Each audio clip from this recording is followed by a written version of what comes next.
안녕하세요. 이제 막 돌진한 딸아이를 키우고 있는 30대 여성입니다. 저는 오늘 그간 제 얼굴에 침 뱉기 같아서 차마 어디에 말하지 못한 이야기를 하려고 이렇게 컴퓨터를 켰습니다.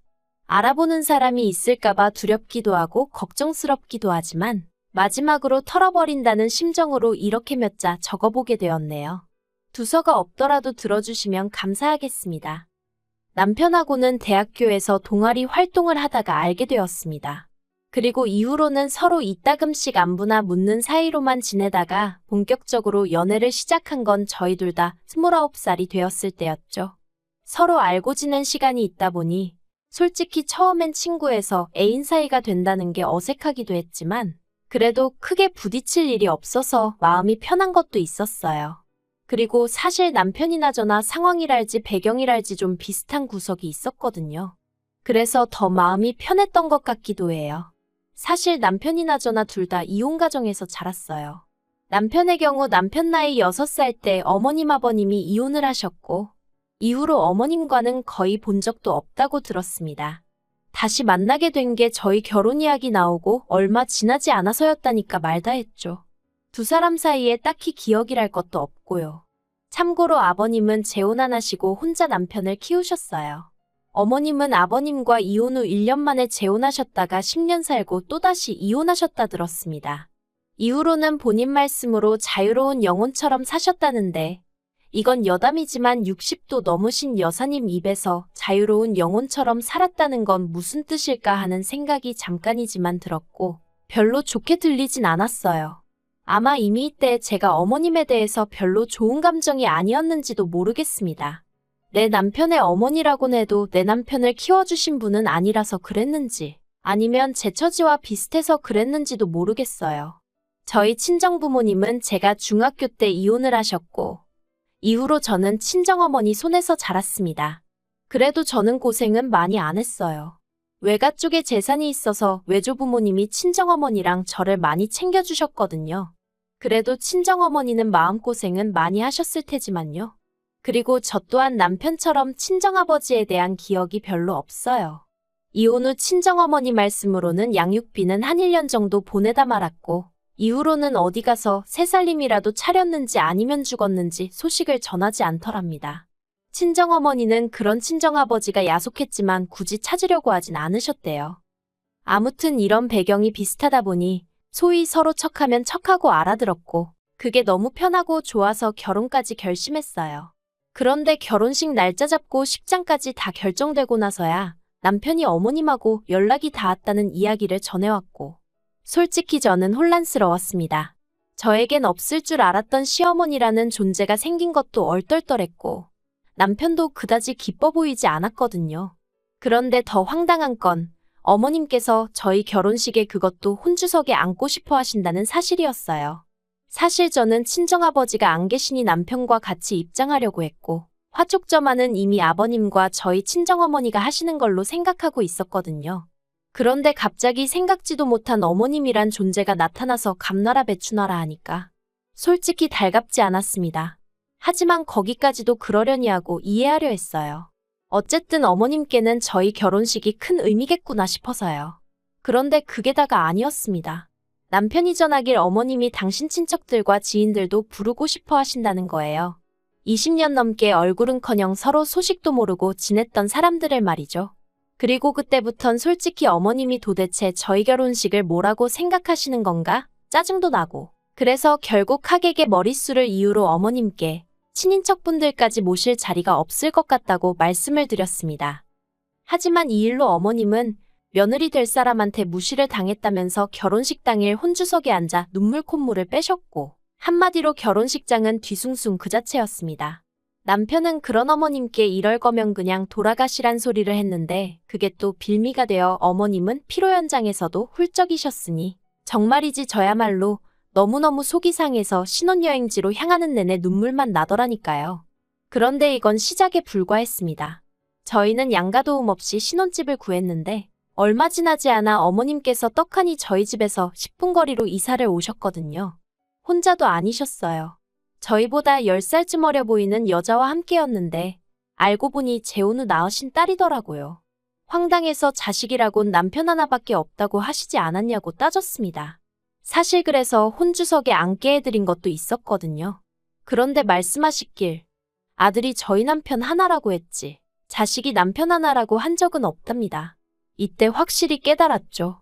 말장난하길 좋아하시는 분이라고 얽히면 안 되겠다고 말이죠. 하지만 사는 곳까지 가까워지자 어머님은 수시로 저희 부부와 만나길 원하셨습니다. 걸핏하면 저녁 먹으러 오라고 연락을 해오기도 하셨고 주말에 어디 가자며 난데없이 찾아오시는 일도 빈번했으니까요.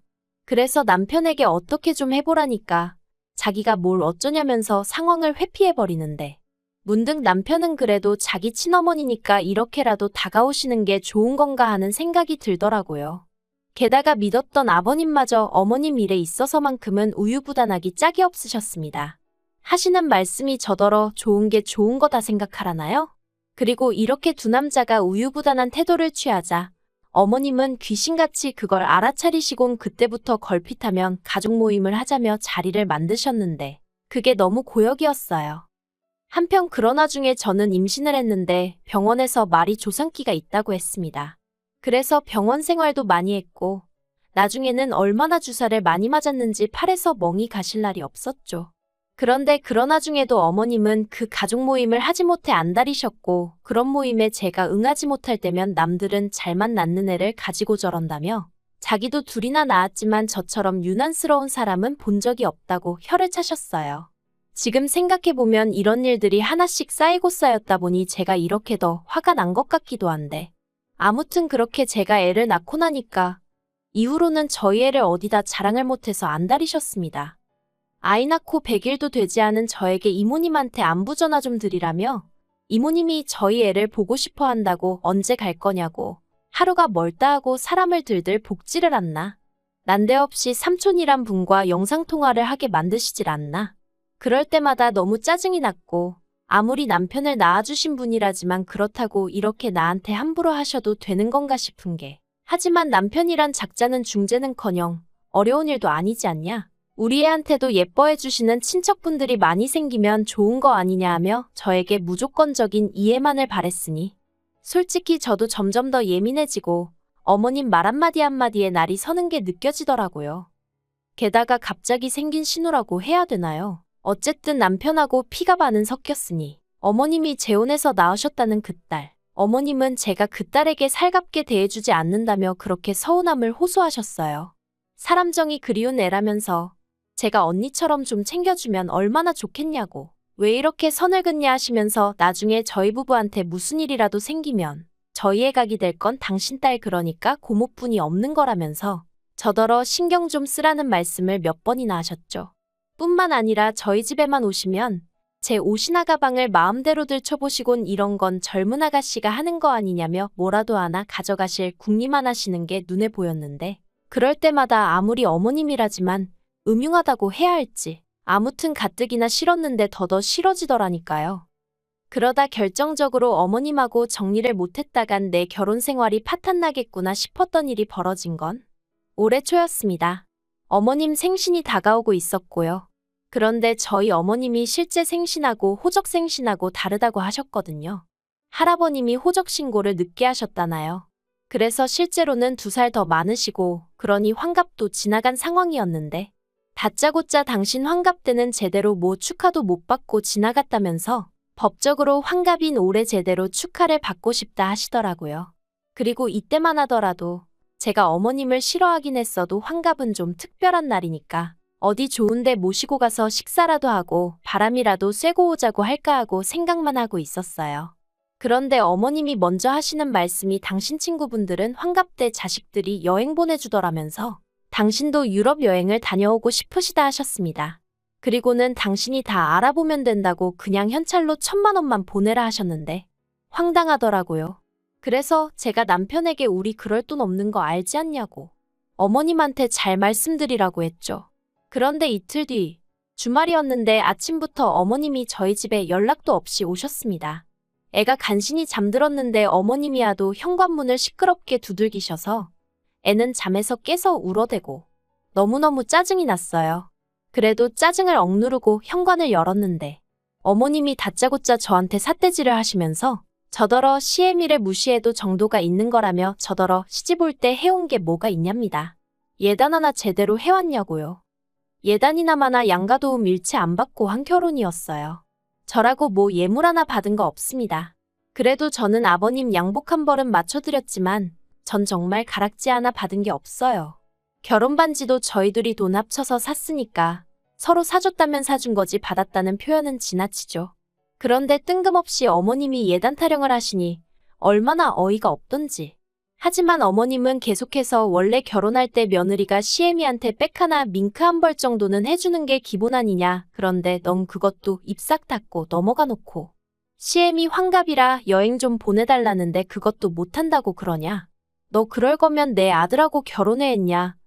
내 아들이 불쌍하다 하시는데 황당해서 기도 안 차더라니까요.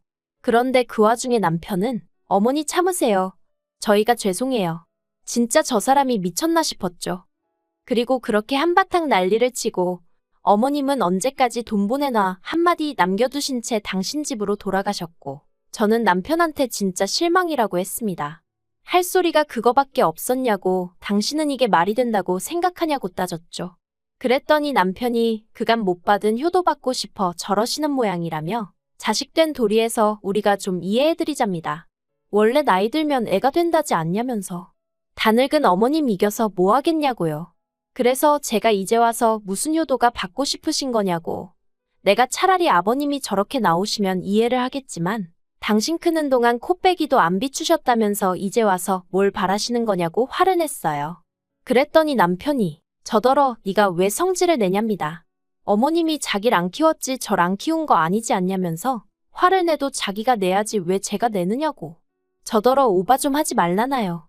순간 망치로 머리를 한 대 맞은 듯 했습니다.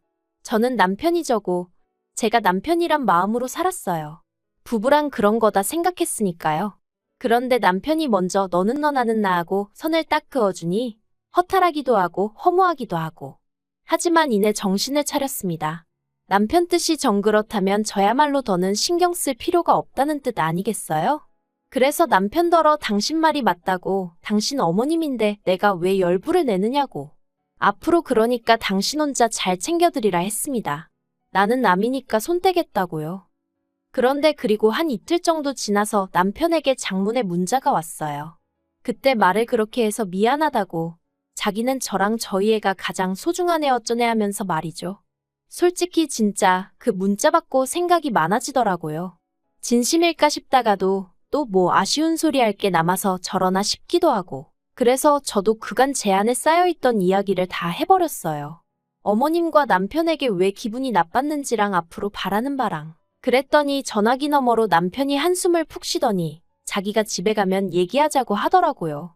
그런데 막상 집에 와서는 제 눈치만 살살 살피더니 기껏 한다는 말이 그래서 어머님 드리기로 한 1,000만 원은 어떻게 할지 생각해봤냐는데 진짜 욕이 절로 나오는 거예요. 그래서 1,000만 원이 아니라 당신이랑 이혼할지 말지 그 생각만 해봤다고 쏘아붙였습니다. 그리곤 이제 보니 역시나 당신 정신을 하나도 못 차린 것 같다고. 그렇게 어머님이 좋으면 어머님하고 가서 살라 했죠. 나랑 가정을 꾸렸으면 우리 가족 계획이나 건실하게 세우고 앞으로 잘 살아갈 생각을 해야지. 어머님이 앞으로 당신 앞날을 책임져 주실 것 같냐? 뭐만 하면 생사도 모르고 살던 일가 친척까지 다 튀어나오는 마당에 그거 다 수발 들으며 살 거냐? 나는 그렇게 못 산다 했어요. 그랬더니 남편이 그러지 말고 일단은 어머님 생신부터 챙겨드리고 이후에 차근차근히 이야기해보잡니다. 자기가 아는 한 어머님 그렇게 나쁜 분 아니라면서. 그리고 저더러 항상 외동딸이라 외롭다 하지 않았냐? 이제 신우도 생겼으니 좋지 않냐며? 무슨 상황이든 긍정적으로 보려는 노력을 좀 해보라나요? 마치 저를 무슨 어린아이 타이르듯 달래려드는 남편을 보고 있으니 정말 너무너무 화가 나는 게. 그래서 다 필요 없다고 더는 복잡한 당신 집 구석하고 얽히기 싫다 했습니다. 그리고는 결국 저희는 이혼했고요. 이혼하고 나서 한 달에 한 번 남편에게 아이를 보여주게 되었는데 언젠가 한 번 어머님이 같이 오셨습니다. 예상치 못한 상황이었지만 어쨌든 핏줄이라 보고 싶어 오셨다는데 내칠 수가 없어 보여드렸고 그러면서 이런저런 대화가 오갔는데 제가 어머님 때문에 이혼했다 했어요. 남편이 정말 입을 떡 벌리고 저를 쳐다봤고 어머님은 금시초문이셨나 봅니다. 당신 때문이라곤 상상도 못하셨던 모양이에요. 그래서 모르셨냐니까 자기가 뭘 어쨌다고 자기 탓을 하냐며 방방 뛰시대요. 그래서 그냥 그렇게만 알고 계시라 했어요. 어머님만 남편 인생에 나타나지 않으셨으면 이 사람 지금 저랑 잘 살고 있었을 거라 했죠. 그리고 어머님이 저한테 뭐라고 욕을 하신 것 같은데 별로 귀담아 듣진 않았어요. 어머님이 정말 남편에 대한 애정이 남아있으시다면 제 그 말이 계속 맴돌고 생각나겠죠? 그리고 남편이 힘들어할 때마다 당신 때문인가 하고 자책도 하게 되실 거예요, 그렇죠? 꼭 그러셨으면 좋겠어요. 어머님 때문에 졸지에 저도 이혼녀 딱지 달고 우리 애는 또 남편이나 저처럼 이혼 가정에서 자라게 되었으니 어머님만큼은 죽는 날까지 한껏 죄책감을 느끼며 사셨으면 좋겠습니다.